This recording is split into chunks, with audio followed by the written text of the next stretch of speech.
반갑습니다. 몸 건강, 마음 건강의 건강지킴이 개그우먼 김희연입니다.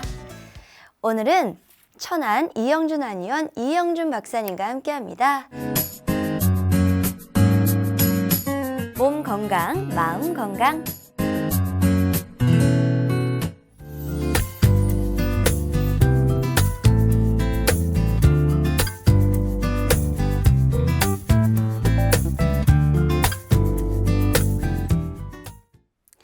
오늘은 이영준 박사님과 함께합니다. 박사님 안녕하세요. 네, 안녕하십니까.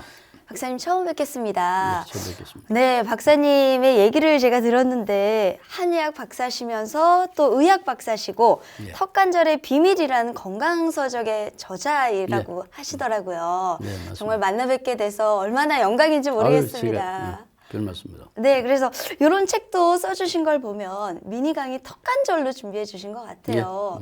근데 턱관절이라는 게 사실은 음식을 뭐 삼키거나 아니면 말을 하고 뭐 씹는 이런 작용, 아주 기본적인 작용만 있는 게 아닌가요? 아, 예. 그건 가장 기본적인 관절이죠. 네, 그렇군요. 아마도 대부분의 시청자 또는 청취자 여러분께서는 네, 턱은 저작 기능, 씹는 그렇죠. 기능, 그리고 또 삼키는 연화 기능, 또 말하는 언어 네. 기능만 생각하실 것입니다. 네, 맞습니다. 그러나 우리가 모르고 있던 또 턱관절에 아주 중요한 기능이 있는데 네, 척추와 신경계를 조절하는 기능, 네, 또 척추와 신경계를 조절하는 기능은 잘못되면은 척추와 신경계 기능이 잘못될 수 있다는 것을 뜻하고 있죠. 그렇군요. 그러면은 전신 척추와 내 신경계 기능을 무너뜨린다는 얘기도 될 수 있을까요? 예, 당연합니다. 아, 그렇군요. 예. 그 부분에 대해서 좀 자세히 설명해 주시면 좋을 것 같아요. 예, 아직 청취자분께서는 네. 그런 내용을 모르실 처음 텐데 들으셨을 거예요. 네. 턱에는 9개 뇌신경이 분포되어 있습니다. 네. 그 중에 가장 중요한 메이저 신경이 5번 뇌신경인데 네. 이 5번 뇌신경이 척추를 또 지배하고 있는 네. 척추 중에서 가장 메인 척추를 할 수 있는 2번 경추, 두 번째 목뼈와 연결이 되어 있습니다. 네. 그래 척추가 총 26마디인데 네. 그 중에 축을 갖고 있는 척추는 유일하게 두 번째 목뼈만 있습니다. 굉장히 중요하겠네요. 그래서 두 번째 목표를 틀어지게 하는 원인초로 작용하기 때문에 턱이 중요합니다. 그렇군요. 요즘 이제 현대의학에서도 네. 이것을 대부분 인정하면서 척추의 중요성을 같이 얘기하고 있습니다. 그렇군요. 그럼 치료에 대해서 좀 궁금한데요. 예. 좀 이제 아무래도 이 척추도 지배하고 있고 예. 또 그리고 뇌신경까지 이 턱관절이 지배를 하고 있다는 말씀이신 것 같은데 예, 맞습니다. 네, 그렇다면 치료가 어떤 식으로 이렇게 진행이 될 것이며 그리고 또 어떤 관점으로 보고 있는지가 참 궁금하거든요. 방금 말씀드린 대로 턱은 단순한 뭐 저작 연화 네. 또는 언어 기능을 갖고 있기 때문에 네, 우리가 말을 하고 뭐 음식을 먹는 것도 턱이 움직여야만 가능하죠. 그렇군요. 그래 턱관절 장애가 있는 네. 즉, 턱이 통증이 온다든지 입이 잘 안 벌어진다든지 또는 턱에서 심한 소리가 난다든지 또 턱이 탈구됐을 때만 우리는 턱관절에 턱을 치료하는 대해서. 관절로서 그동안 그렇죠. 인식해왔죠. 네, 그런데 이제 오늘 제가 소개해드릴 내용은 네. 그 내용이 가장 기본적인 것이고 네, 턱의 균형을 조절해야만 척추와 신경계까지 치료할 수 있다는 것을 소개해드리려고 하는 겁니다. 그렇군요. 네. 혹시 이런 내용들이 동의보감에도 좀 나와 있나요? 당연하죠. 그렇군요. 동의보감뿐만 아니라 이미 11세기 이전에 네, 턱을 치료하는 여러 가지 치료법들이 제시되다가 네, 12세기 양식 가장방이라는 책에서부터는 네, 턱을 치료하는 방법이 아닌 턱을 이용해서 다른 전신 질환, 특히 두통, 편두통을 비롯한 네. 뭐 천식이나 어지럼증, 중풍, 다면 등을 치료하는 또는 간질 이런 걸 치료하는 방법으로 네. 젓가락을 어금니에 물려서 있게 하는 방법이 처음으로 소개되고 있죠. 그렇군요. 또 다른 방법도 있었나요? 그래 이 12세기에는 젓가락이 주를 이루다가 네. 이제 12세기 초부터 네. 12세기에서 13, 4세기 초부터는 이제 젓가락 대신 동전. 동전이요? 예. 두 입에서 세 입을 어금니 사이에 물려서 오. 두통, 편두통, 어지럼증 또는 중풍, 다면을 치료하는 방법이 소개되고 있습니다. 그렇군요. 동의보감에서도 네. 이제 의학인문과 의학정전의 내용을 인용해서 네. 아마 이제 동의보감이 1600년대 되겠죠. 거기에서도 이 턱을 치료하는 방법도 제시가 되고 있지만 네. 특히 머리를 치료하는 두문에서 동의보감 외형편 두문에서는 축비법과 불화산이라는 처방을 소개를 하고 있어요. 그건 또 그 중에 뭔가요? 축비법이라는 이제 처방을 소개하면서 네. 두통, 편두통이나 어지럼증, 중풍, 다면을 치료하는 처방으로 네.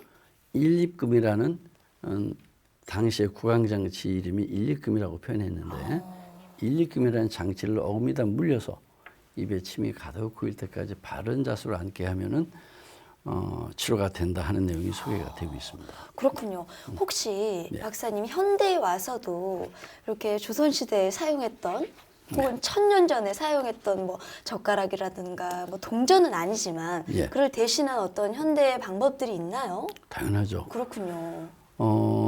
저희 경우도 그리고 또 우리 한국에서뿐만 아니라 해외에서도 주로 이제 젓가락이나 아니면 서랍자 또는 탈지면 어금니에 물려서 하는 치료법이 초창기가 진행이 됐고 네. 이제 재료의 발달로 인해서 해외에서도 또 국내에서도 이 연성 실리콘 엑사파인 40라는 연성 실리콘 재질 네. 그리고 또 이제 이 액체로 된 연성 실리콘을 이제 고체로 만들어주는 이 표준형 구강내 장치라는 것을 네. 이용해서 이제 턱관절 균형 장치로 활용하고 있죠. 그렇군요. 사실 턱관절 교정 장치라고 이런 얘기를 딱 들었을 때는 예. 요즘에 치과에서 교정이나 이런 것도 많이 하잖아요. 예. 그래서 그런 쪽으로만 생각을 하실 것 같은데 이 어떻게 보면은 한의학에서도 이렇게 턱관절 그리고 교정이 된다라는 점이 참 놀랐거든요. 턱관절 교정이 사실은 이제 이 국내에서뿐만 아니라 네. 해외에서도 동의보감을 비롯한 한의학 서적이 가장 먼저 턱관절을 빠졌을 때 손으로 교정해서 집어넣는 방법을 비롯해서 네. 지금의 구강 장치인 표준형 여러 가지 장치들을 대신해서 일립금, 한일자, 쌀알립자, 세금자를 써서 일립금이라는 구강 장치를 즉 동전 각각 한 입을 어금니에 물려서 네. 턱관절이 아닌 두통, 편두통, 어지럼증, 간질 등 여러 가지 질환을 치료하는 방법으로 수많은 한의학 서적에서 제시가 되고 있습니다. 그렇군요. 박사님께서 아까 초반에 턱관절에 문제가 생기면 입원 경추가 좀 축이 틀어진다. 예. 이런 얘기도 좀 해주셨거든요. 예. 여기에 대한 어떤 문헌적 근거가 좀 있을까요? 네, 당연히 있습니다. 그렇군요. 입원 경추를 두 번째 목표를 척추라고 하는데 네. 사람은 척추가 26마디 척추가 네. 있죠. 26마디 척추 중에서 유일하게 축을 갖고 있는 척추는 두 번째 목표인 축추밖에 없습니다. 축을 갖고 있다 해서 축추라고 이름이 붙여져 네. 있습니다. 그렇군요. 그런데 각 척추 분절에서 그 축추의 극돌기와 행돌기를 향해서 모든 근육과 인대, 근막을 통해서 연결이 되어 있습니다. 그래서 축이 틀어지면은 같이 무너지게 되겠죠. 그렇죠. 그런데 이런 내용이 이미 C.M. 구체이 선생이 공학 박사인데 네. 이분이 쿼드런트 시오림 해서 그 우리말로 하면은 4분의 법칙이라는 이론을 통해서 축이 틀어지면 전신 척추가 무너진다는 것을 처음 발표하기 시작했고요. 쉽게 청취자분들이 아시게 설명을 드린다면 네. 이 턱에 이제 만약에 치아가 마모가 돼서 달린다든지 또는 교합이 어떤 문제가 생겨서 이 아래턱이 이 교합 고경이 무너지면 네. 턱이 지금 위쪽으로 이렇게 올라가나요? 올라가면은 이 턱의 운동 중심축이 턱관절이 아닌 두 번째 목뼈 2번 경추의 축추에 해당되기 때문에 네. 여기서는 이게 올라가면 지렛대 원리로 내리 누르는 압박력이 발생합니다. 그렇죠. 그리고 또 신경이 다 지나가고 그렇죠. 있잖아요. 그래 특히 이 5번 내신경이 지배하고 있는 대부분의 근육이 2번 목뼈, 두 번째 네. 목뼈를 붙잡고 있는 근육에 다 지배하고 있습니다. 그렇군요. 여기가 압박력에서 내리 누르면서 뒷목에 있는 모든 근육이 긴장 수축이 되겠죠. 긴장 수축이 되면서 요즘 흔히 호소하고 있는 뒷목이 뻐근하다, 뻣뻣하다 하면서 이게 심하면 두통, 편두통 유발하죠. 그렇군요. 이런 이미 수십 년 전에 그런 원리가 제시가 되고 있고 네. 이게 과학적으로도 또 현대의학에서도 이것을 받아들이는 추세에 있습니다. 그렇군요. 그러면 박사님 이렇게 전체적으로 한번 정리를 해주시면 좋을 것 같아요. 턱관절이 좀 아픈지 모르고 요즘에 턱이 자꾸 빠지는 것 같다. 혹은 뭐 어떤 좀 뒷목 쪽이 좀 아픈 것 같다. 이런 쪽이랑 이 턱관절이 관계가 있는 건지 또 그리고 혹시 치료를 받아볼 용의가 오늘 박사님 강의를 들으시고 많은 분들이 생각을 하실 거예요. 그런 분들을 위해서 이런 분들은 한번 치료를 받아보시면 좋겠습니다라고 해주실 얘기가 있을까요? 예.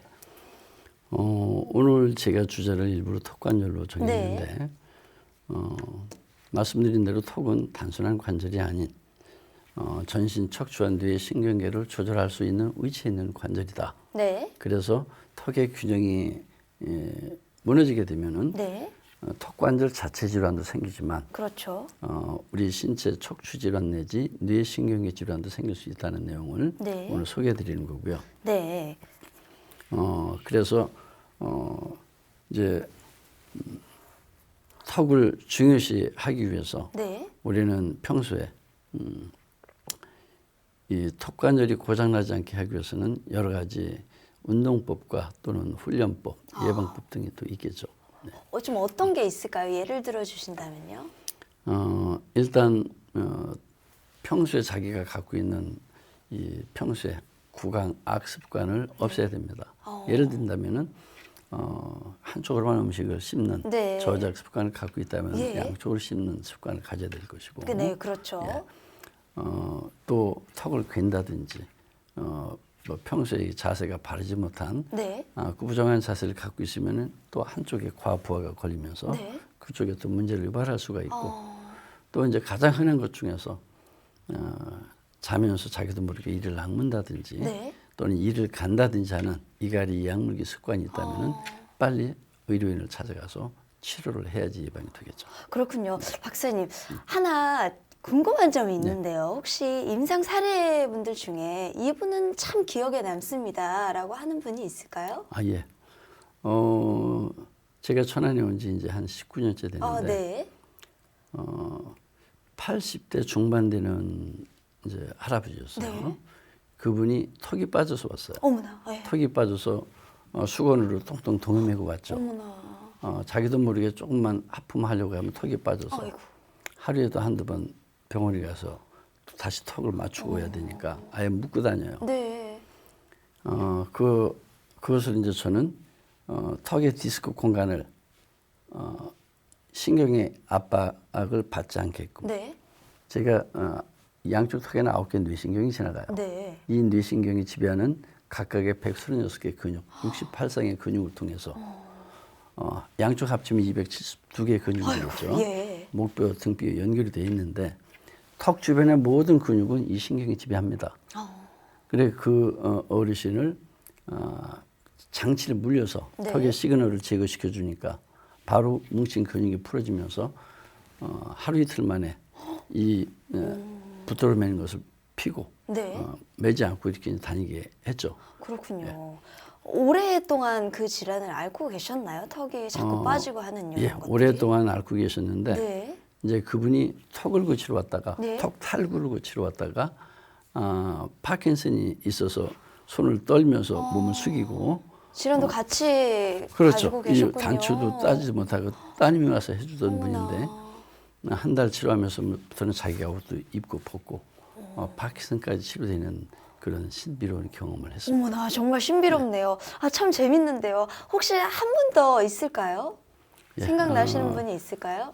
이제 턱관절 장애 때문에 오는 환자들이 아주 많기 때문에 네.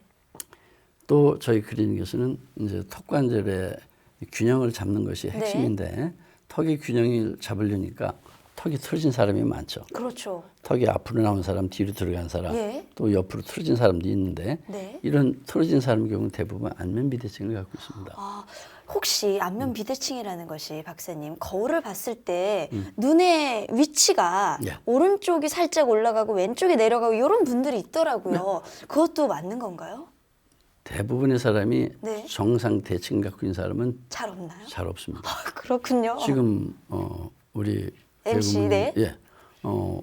이 턱이 한쪽은 좀 잘 내려갔나요? 왼쪽은 발달이 어머나, 되는데 이거 어쩔까요? 오른쪽은 살이 좀 빈약하죠. 예.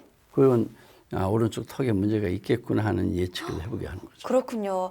거의 박사님께서는 아무래도 턱관절 쪽으로 계속 연구를 하시고 고민을 해보시다 보니까 예. 이제 환자분들이 들어오기만 해도 비대칭인지 비대칭이 아닌지부터 눈에 보이기 시작하겠네요. 턱의 대칭이 무너진 비대칭의 네. 얼굴을 가지고 있는 사람은 척추의 비대칭이 반드시 있습니다. 어깨가 올라가 있다든지 내려가 있다든지 네. 머리가 앞으로 이동돼 있다든지 등이 굽어 있는 일자목이나 거북목 증상을 갖고 있기 때문에 네. 턱을 치료하는 목적이 첫째가 척추고 두 번째가 뇌신경계입니다. 턱관절 자체 질환이 아닌 한. 그래 안면 비대칭의 경우도 턱의 균형을 잡아주니까 턱이 정상 위치로 들어가면서 네. 치료되는 많은 경험을 갖고 있습니다. 그렇군요. 오늘 미니 강의 이영준 박사님의 턱관절 이야기로 한번 알차게 꾸며봤는데요. 박사님, 오늘 좋은 말씀 감사합니다. 예, 고맙습니다.